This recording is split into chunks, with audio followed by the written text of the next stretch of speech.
These awards are more than just a ceremony. They are an act of recognition and of resistance, because we are living through an extraordinary time.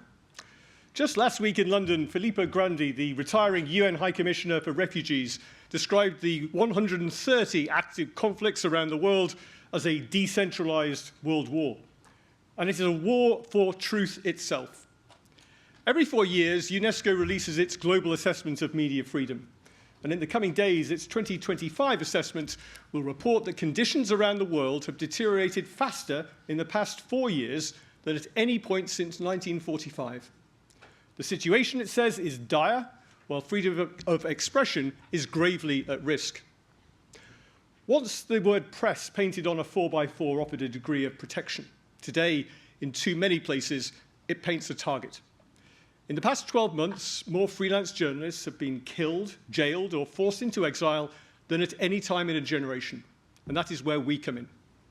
For more than 30 years, the Rory Peck Trust has supported over 3,500 freelance journalists, giving them the means to stay safe, to recover, and to keep working. Because their journalism reminds us that courage is contagious, that stories matter, and that even when truth is under siege, it endures because of those, like our finalists, who refuse to give up and who refuse to give in. Journalism is about individual enterprise and endeavour, but it's also about collective solidarity. 18 years ago, my BBC colleague Alan Johnston was kidnapped in Gaza, and Palestinian journalists went on strike to demand his release. After 114 sleepless nights, in London at least, Alan walked free, and it was their solidarity that helped bring him home. Over the past 2 years, those same journalists and the next generation have been the world's eyes and ears in Gaza, and they have paid a terrible price. According to the Committee to Protect Journalists, more than 240 media workers have been killed, at least 13 deliberately targeted and murdered this year alone. Palestinian journalists deserve and deserved the same solidarity they once showed us. Instead, here and elsewhere, too many stayed silent for too long. Press freedom never collapses in one dramatic moment. It erodes piece by piece. As fear replaces truth, repression becomes routine, and silence is normalized.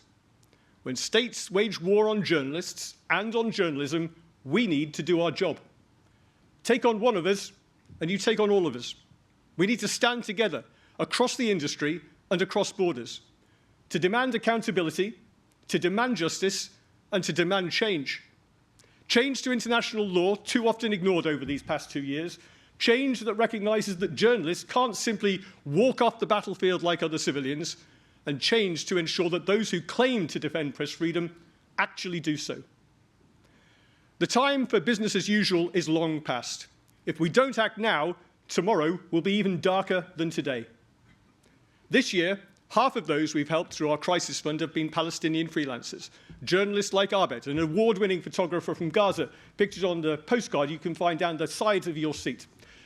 Abed lost his home, his friends, his entire community. But today, thanks to your support and that of the Trust, he's rebuilding his life. So tonight, I'm asking you not just to watch, but to join. To become a friend of Rory Peck by scanning the QR code on your postcard. Because solidarity isn't simply a slogan. For £10, £20, or £50 a month, you can become part of something bigger. You can join the resistance, a community which believes that facts still matter and that stories change lives. Truth has never needed its defenders more than it does tonight. It's a fight we cannot afford to lose.